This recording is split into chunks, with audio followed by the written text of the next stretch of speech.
दोस्तों जय हिंद और आप सभी का वेलकम है आपके प्रीतम आर्ट्स एकेडमी में। और मैं हूं पंकज कुमार। तो जैसा कि जो क्लास चल रहा था क्लास 9 का जो चैप्टर 1 था फ्रांसीसी क्रांति, तो अभी तक हम लोगों ने उस पे बस एक पार्ट देखा था कि एक सामान्य आदमी का जिंदगी है तो उसके पास दो जिंदगी है। एक वो जिंदगी जो वो क्रांति के बाद बिताता है और एक वो जिंदगी जो क्रांति से पहले बिताता है।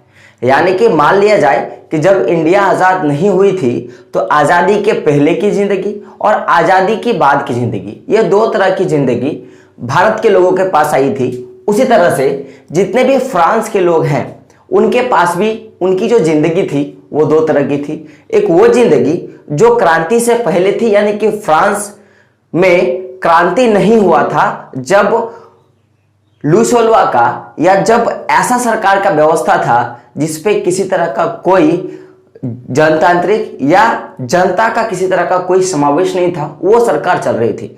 अब जैसे ही क्रांति हुई, क्रांति सफल हुआ और क्रांति सफल होने के बाद जैसे नए संविधान का निर्माण हुआ, उसके बाद की जो जिंदगी है हम लोग उसके बारे में बात करेंगे। तो बेसिकली आज का जो टॉपिक रहेगा, आज हम लोग दो टॉपिक पे बात करेंगे।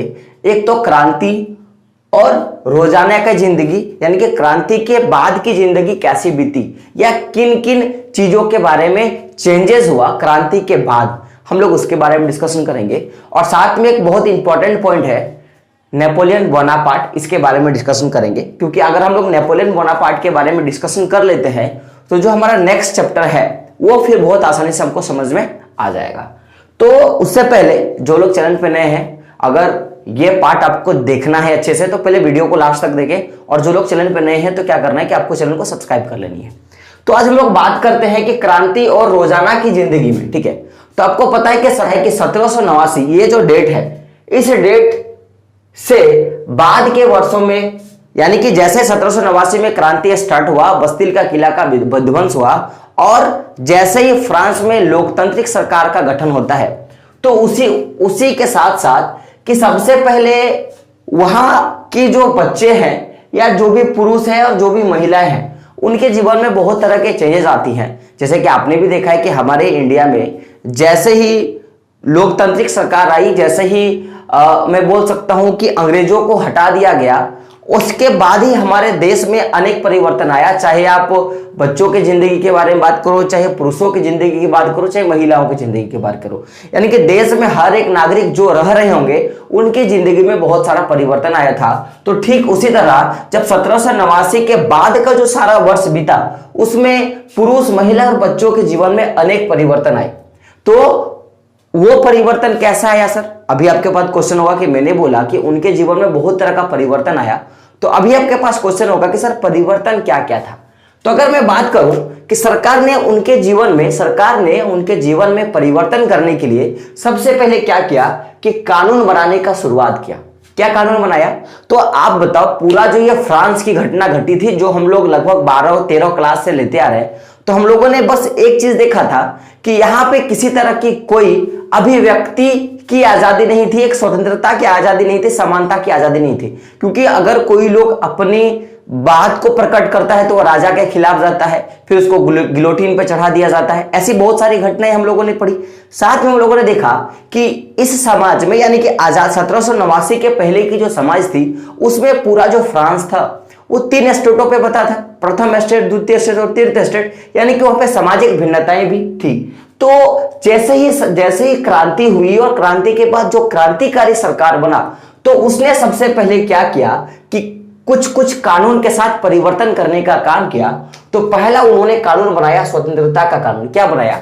स्वतंत्रता का कानून, यानी कि आज से हर एक व्यक्ति आजाद है और वो अपनी अभिव्यक्ति, अपनी मन की जो इच्छा है वो भाषण के थ्रू से बता सकती है कि मैं स्वतंत्र हूं और मेरे को रोक टोक नहीं है।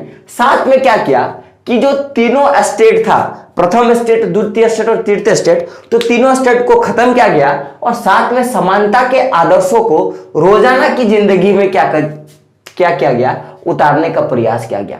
तो अगर मैं बात करूं कि 1789 के बाद चाहे पुरुष का हो, बच्चा का हो, चाहे महिला का हो, तो उनकी जिंदगी में परिवर्तन करने के लिए जो क्रांतिकारी सरकार थी उन्होंने दो काम किया।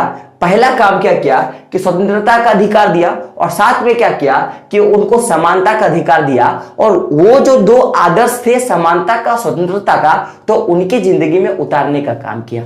तो अब बात यहां पे है कि सर आखिर ये जो स्वतंत्रता का और समानता का जो विचार है वो लोगों की जिंदगी में कैसे उतरे, ये सबसे बड़ा क्वेश्चन था।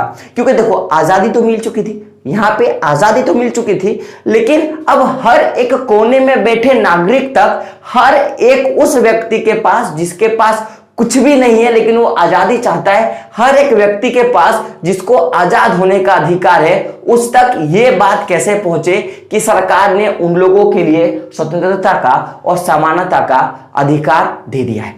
मेरे बोलने का मतलब क्या है कि अगर कोई देश के इस कोने में के व्यक्ति को आजादी मिली है और उसको स्वतंत्रता मिल गया है, उसको समानता मिल गया है, तो ये तो पूरा देश है ना भाई, ये बोर्ड तो पूरा देश है ना।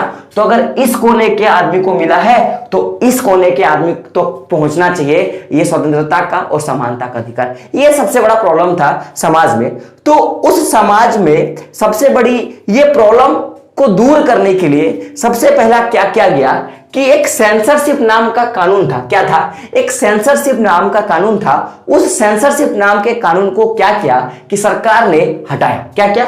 उसको हटाया। तो अब आपके मन में क्वेश्चन आता होगा कि सर ये सेंसरशिप कानून क्या था? तो मैंने पहले भी बताया है कि सेंसरशिप कानून क्या है। मैं फिर से रिपीट कर दूं, मैंने क्या बोला कि जो सरकार ने 1789 के बाद जो जिंदगी में परिवर्तन करने के लिए, लोगों के दिनचर्या में परिवर्तन करने के लिए कि आप आजाद हो, आप स्वतंत्र हो, तो वो उनके जीवन में उतारा कैसे जाए और हर एक नागरिक तक वो बात कैसे पहुंचाया जाए कि आपको स्वतंत्रता का और समानता का अधिकार मिला है। इसके लिए सरकार ने क्या किया कि सेंसरशिप नाम का कानून को क्या किया, जो पारित था उसको खत्म कर दिया। क्या कर दिया? जो सेंसरशिप नाम का कानून था उसको क्या किया? खत्म कर दिया। तो अब बात आता है कि सर ये सेंसरशिप नाम का कानून है क्या? मैंने पहले भी पार्ट में लिया है कि सेंसरशिप है क्या, मैं फिर से रिपीट कर दूं। तो सेंसरशिप के बारे में बात करूं तो ये जो कानून है ये 1789 में जब क्रांति चल रही थी उस समय के गर्मियों के महीने में यह कानून आया था। मैंने क्या बोला कि जिस समय 1789 में क्रांति चल रही थी, बस्तिल के किले के विध्वंस का हम लोगों ने बात किया था, तो उससे कुछ महीनों पहले गर्मियों में क्या आया था कि सेंसरशिप का कानून आया था। अब बात देखो कि कभी उसके पास क्वेश्चन आएगा कि सेंसरशिप कानून कब लागू किया गया था, तो आपको क्या बताना है कि 1789 के गर्मियों के महीने में सेंसरशिप कानून लागू किया गया था। अब हम लोग बात करते हैं कि इस कानून का महत्व क्या है, ये कानून इतना महत्वपूर्ण क्यों है। तो समझिए, सेंसरशिप कानून जो था ये 1789 की गर्मियों में यह कानून सबसे महत्वपूर्ण कानून के रूप में अस्तित्व में आया। और क्यों आया? तो इस कानून के तहत जो भी प्राचीन राजतंत्र था, यानी कि जो लोग राजा के बेटा राजा, उसका बेटा राजा, ये जो प्रथा ये चल रही थी उनके अंतर्गत आप अगर राजा के खिलाफ या राजा के बारे में या राजा के लिए या कुछ भी छापते हो, अंडरस्टैंड, कुछ भी छापते हो जो भी आपके मन में आए, जैसे कि आप एक लेखक हो, आपने कुछ लिखा, आप एक कवि हो, आपने कुछ लिखा, आप एक गायक हो, आपने कुछ गाया, आप एक नाटक के लोग हो या आप एक्टर हो, आपने कुछ किया, या आप एक टीचर हो, आपने कुछ पढ़ाया, तो उन सारे तमाम, चाहे वो लिखित हो सामग्री हो या वो सांस्कृतिक गतिविधियां हो, तो उनके लिए क्या करना पड़ता था कि राजा ने सेंसर, क्या था? राजा ने सेंसरशिप के लिए सेंसर नाम का अधिकारी, मैंने क्या बोला, राजा ने सेंसर कानून के लिए सेंसर नाम के अधिकारियों को पारित कर दिया गया था। और ये वही लोग थे जो राजा के तलवे चाटा करते थे। क्या करते थे? ये वही लोग थे जो राजा के तलवे चाटा करते थे। और इन्हीं के मंजूरी के बाद ही किसी भी, चाहे वो किताब हो, चाहे वो अखबार हो, चाहे वो नाटक हो, चाहे कोई भी साहित्यिक कार्यक्रम हो, उसको प्रकाशित करने का अधिकार दिया जाता था। मैंने क्या बोला कि सेंसरशिप कानून 1789 में गर्मियों के महीने में आया था। इस कानून के तहत सबसे बड़ा जो मैं बोलूं प्रबंधक या जो प्रकोप था कि कोई भी विद्यमान, कोई भी कवि, कोई भी लेखक, कोई भी गायक या कोई भी सिंगर या कोई भी नाटक करने वाले या किसी भी साहित्यिक क्षेत्र में कोई भी व्यक्ति अगर कुछ भी किताब हो, गाना हो, नाटक हो, कुछ भी एनीथिंग अगर वो प्रकाशित करना चाहता है, तो सबसे पहले राजा के द्वारा जो सेंसर अधिकारी बनाए गए थे उनको वो देना पड़ता था। वो जांच परखते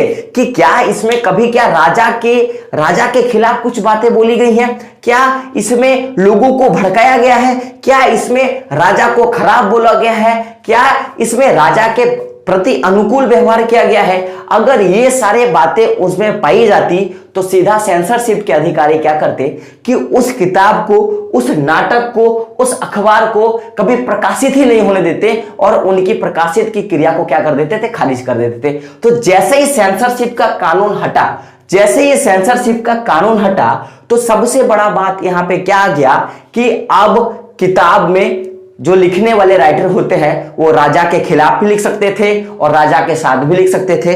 जो जैसे ही कानून हटा तो जो लोग कवि थे वो राजा के खिलाफ गा सकते थे। जैसे ही नाटक करने वालों के साथ सेंसरशिप हटा वो राजा के खिलाफ नाटक कर सकते थे।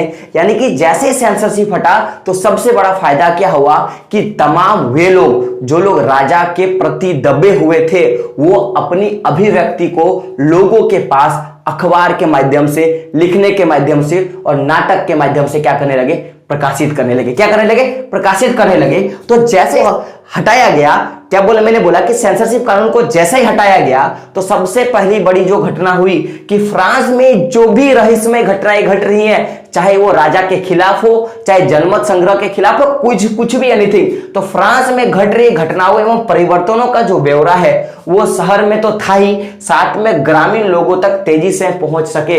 इसके लिए क्या किया गया, सेंसरशिप को हटाया गया ताकि ये जो परिवर्तन हुई, जो स्वतंत्रता की परिवर्तन है, जो समानता की परिवर्तन है, वो लोगों तक पहुंच सके। समझने के तौर पे समझेगा कि अगर आज किताब में नहीं लिखा होता कि पहले के राजा ऐसे ऐसे काम करते थे, वो गलत था, तो हमको नहीं पता होता कि वाकई में जो अंग्रेज आए थे वो मेरे लिए सही था कि मेरे लिए गलत था। आज हमको कैसे पता कि ये सही है ये गलत है? जाहिर सी बात है, कहीं हम लोगों ने पढ़ा होगा, कहीं हम लोगों ने सुना होगा, कहीं हम लोगों ने देखा होगा। तो ये देखने, सुनने और जो बोलने की जो सारी प्रवृत्ति थी ये सेंसरशिप में बंद था। लेकिन जैसे सेंसरशिप को हटाया गया, जैसे सेंसरशिप को हटाया गया है ना, तो उसी के साथ साथ जितने भी परिवर्तन थे वो सारे कुछ क्या हो गए, चेंज हो गए। मैंने यहाँ पे थोड़ा गलत लिखा है कि सेंसरशिप को चालू नहीं किया गया, सेंसरशिप को हटाया गया, सेंसरशिप को हटाया गया। यहां पे क्या लिखना है, सेंसरशिप को हटाया गया। तो जैसे सेंसरशिप को हटाया तो पूरी तरह से जो समाज है वो बदल गई और आगे जाके, मैंने क्या बोला, और आगे जाके पूरा समाज में परिवर्तन आया और लोग स्वतंत्रता और समानता के आदर्शों को सीख पाए और क्या कर पाए, देख पाए। तो ये क्या था कि क्रांति के बाद उनकी जिंदगी में बहुत ज्यादा बदलाव आया। तो उसका 3 मेन रीजन था कि एक तो स्वतंत्रता का अधिकार मिल गया, समानता का अधिकार मिल गया, और साथ में जो सबसे बड़ी बाधा थी सेंसरशिप, वो कानून क्या किया गया कि देश के सरकार ने उसको हटा दिया। क्यों? ताकि ग्रामीण शहर से लेके ग्रामीण के सभी लोगों तक क्या पहुंच सके कि देश में क्या चल रहा है, देश की गतिविधि क्या है, उसके बारे में उनको क्या हो सके, नॉलेज हो सके। बात क्लियर है? चलिए हम लोग आगे देखते। तो पूरे फ्रांसीसी क्रांति का, मैंने क्या बोला कि पूरे फ्रांसीसी क्रांति का आपके चैप्टर में जितना कुछ दिया हुआ है उसका केवल एक लास्ट पॉइंट बचा हुआ है, और वो लास्ट पॉइंट क्या है, नेपोलियन बोनापार्ट। तो क्वेश्चन आपके पास आता है, अपने आप टेक्स्ट बुक पे देख सकते हो कि नेपोलियन बोनापार्ट के उदय को समझाएं कि यानी कि वो किस तरह से पूरे समाज में अपना काम किया, या फ्रांसीसी क्रांति में या किस तरह का वो परिवर्तन लाया, उसके बारे में हम लोग देखेंगे।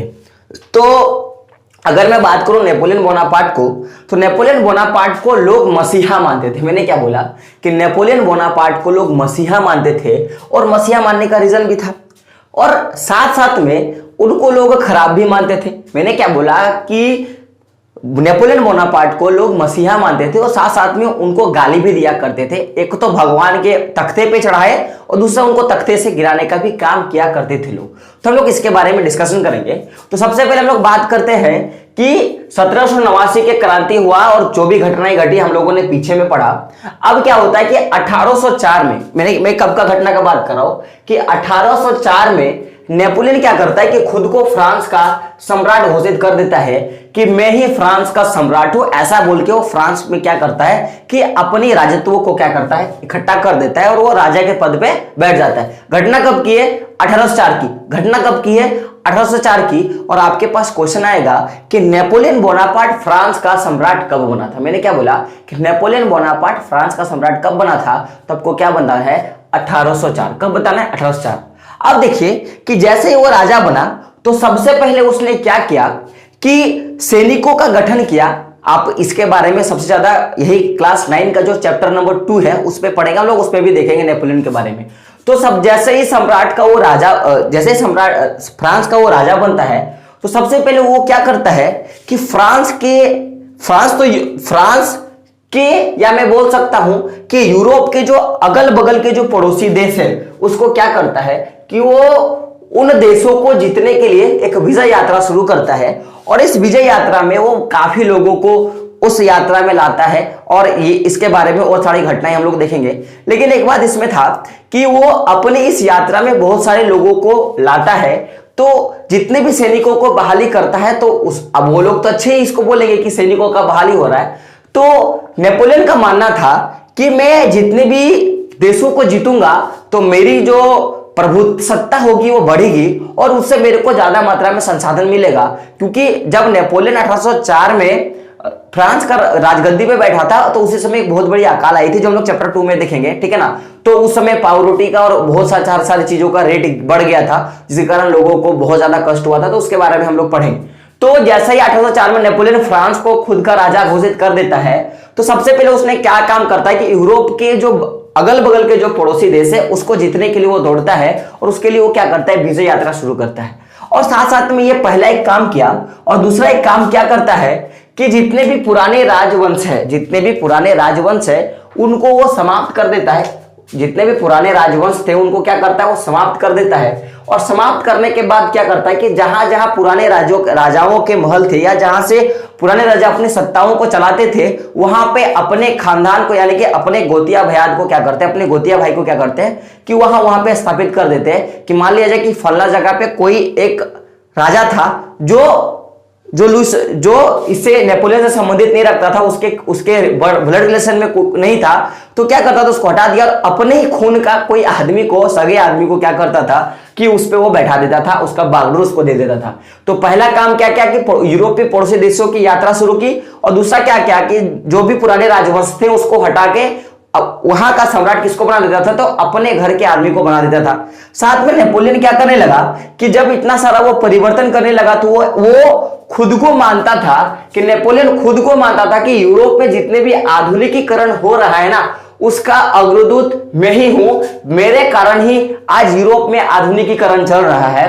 तो जो इसकी ये सोच थी वो अच्छी थी कि गलत थी हम लोग चैप्टर 2 में पढ़ेंगे, थोड़ा सस्पेंस रखिए, ठीक है ना। साथ में वो क्या किया कि इसने एक अच्छा काम किया जो मेरे हिसाब से सबसे अच्छा है कि इसने निजी संपत्ति की सुरक्षा के लिए एक कानून पारित किया था कि अगर संपत्ति आपकी है तो वो संपत्ति केवल आपकी है, उसमें ना कि कोई राजा का, ना किसी मैं बोल सकता हूं कि जमींदार का या किसी का भी उसमें कोई अधिकार नहीं होगा। जो सबसे बड़ा अच्छा काम नेपोलियन ने क्या किया था कि निजी संपत्ति पर सुरक्षा का कानून बना दिया था कि अगर आपकी संपत्ति है तो आप जाके लड़ सकते हो अगर आपके संपत्ति पे कोई क्या करता है? वर्चस्व या जबरदस्ती का अधिकार कर लेता है।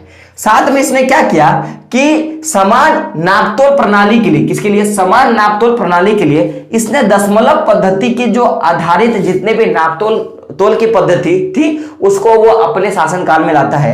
और देखते ही देखते अगर मैं बात करूं तो ये जो सारी काम किया क्या आधुनिक युग को लाया, साथ में संपत्ति के अधिकार को सुरक्षित कर दिया, दशमलव पद्धति को नापतोल में लाया, तो उसी के साथ साथ जनता ने इसको क्या बोला कि यही हमारे मुक्तिदाता हैं और इन्हीं के कारण क्या हो सकते हैं कि हम आजाद हो सकते हैं और अपना जो स्वतंत्रता का और जो समानता का अधिकार हम लोग जी सकते हैं। मैंने क्या बोला इस चैप्टर के इसके बारे में हम लोग क्लास 9 का जो चैप्टर 2 है उसमें बहुत ज्यादा डीप हम लोग पढ़ेंगे, उसका टेंशन नहीं लीजिए, अभी मोटा मोटी समझ लीजिए आप। तो देखते देखते क्या हो गया कि लोग उसको मुक्तिदाता मानने लगे। तो उसका कारण क्या था कि उसने लोगों को आश्रय दिया था या लोगों को भरोसा दिलाया था कि मैं तुम लोगों को क्या दूंगा? स्वतंत्रता दिलाऊंगा और आज तुम लोग अगर स्वतंत्र होगे कल और आप अगर बहुत ज्यादा प्रोग्रेस करोगे, आपको रोजगार मिलेगा, आप अपनी अच्छी जिंदगी जी पाओगे, तो उस सब का भी कारण मैं बनूंगा। तो जो जनता को स्वतंत्रता दिलाने की जो उम्मीद थी, उसी उम्मीद के कारण ये जो नेपोलियन बोनापार्ट है, उसको लोग क्या मांगते थे कि यही हमारे मुक्तिदाता है, यही हमारे प्रभु है। लेकिन ये बात बोल के वो लोगों को अपने सेना में लाता था और अपने सारे कानूनों को थोपता था। तो इसी के कारण जनता क्या हो लगे कि धीरे धीरे उसका व्यवहार, उसका रवैया उसको समझ में आ गया कि ये पड़ोसी देशों को जीतकर अपना जो वर्चस्व है उसको बढ़ाना चाहता है। तो जनता को जल्द ही उसके सेना की जो मनोकामना थी, जो उसकी सेना सोचती थी कि उसके एरिया को बढ़ाया जाए, उसके प्रदेशों को बढ़ाया जाए, उसका वो काम कर रहा है। तो जल्द ही लोगों ने क्या किया कि अब नेपोलियन बोनापार्ट को मुक्तिदाता ना बोलकर उसको हमलावर बोलना शुरू कर दिया। क्या क्या बोला? उसको हमलावर बोलना शुरू कर दिया। और अंततः यह घटना आप लोग याद रखिएगा 1815 में। और 1815 में ये जो मैदान है वाटरलू की मैदान, ये दो याद रखिएगा। 1815 में वाटरलू की मैदान में क्या हो गया कि नेपोलियन बोनापार्ट हार जाता है और उसकी जो मैं बोलूं जो पूरी साम्राज्य हो क्या हो जाता है, उसका विध्वंस हो जाता है। तो क्वेश्चन आपसे आएगा कि नेपोलियन बोनापार्ट के बारे में बताएं, तो आप इतना भी लिखोगे तो आपको अच्छा खासा मार्क्स मिल जाएगा। और क्रांति के बाद फ्रांस की जनता की जिंदगी में क्या परिवर्तन आया, एक ये क्वेश्चन आता है, तो आप ये लिखोगे तो आपकी सारी जो नंबर है वो मिल जाएंगी। तो जितना भी कुछ कंटेंट होता है, जितना भी मेरे से बन पाता है, मैं आपको देता हूं। आपका काम रह गया कि उस कंटेंट को ठीक से फॉलो करो और साथ साथ में जो भी कुछ यहाँ पे बोर्ड में मैं उतार के बताता हूं उसको हुबहू आप छापो और उसी आधार पे पहले बुक में पढ़ो, फिर आप मेरे वीडियो को देखो, तो आपको बहुत अच्छे से समझ में आएगा। और एक गुड न्यूज है आप लोग के लिए। गुड न्यूज ये है कि मैथ के जो सर है वो आ चुके हैं और शायद वो कि कल या परसों तक आपके क्लास 9 का वीडियो भी बन जाएगा। तो अभी आपको क्या करना है कि चैनल को बहुत ज्यादा लोगों तक शेयर करना है, क्योंकि पहले आपके पास केवल हिस्ट्री टीचर और ज्योग्राफी और इकोनॉमिक्स और पॉलिटिकल के टीचर थे जो मैं लेता था। अब आपके पास साइंस और मैथ के टीचर आ गए हैं। तो अब आपके पास सोने पे सुहागा हो गया है। बस अब आपको क्या करना है कि जिस तरह मैं मेहनत करके आपके पास टीचर ला रहा हूं, तो आपका भी काम बनता है कि मेरे वीडियो को आपके दोस्तों तक फैलाएं। और साथ में मैं एक चीज बताऊंगा दोस्तों कि जब तक आप मेहनत नहीं करते हो रिजल्ट नहीं आने वाली है, क्योंकि बिना मेहनत किए हुए हजारों लोग मिलेंगे और मेहनत करने वाले बहुत कम लोग मिलेंगे।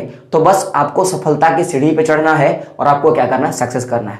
तो दोस्तों मिलते हैं अगले वीडियो में, तब तक के लिए जय हिंद, जय भारत और आपका दिन शुभ हो।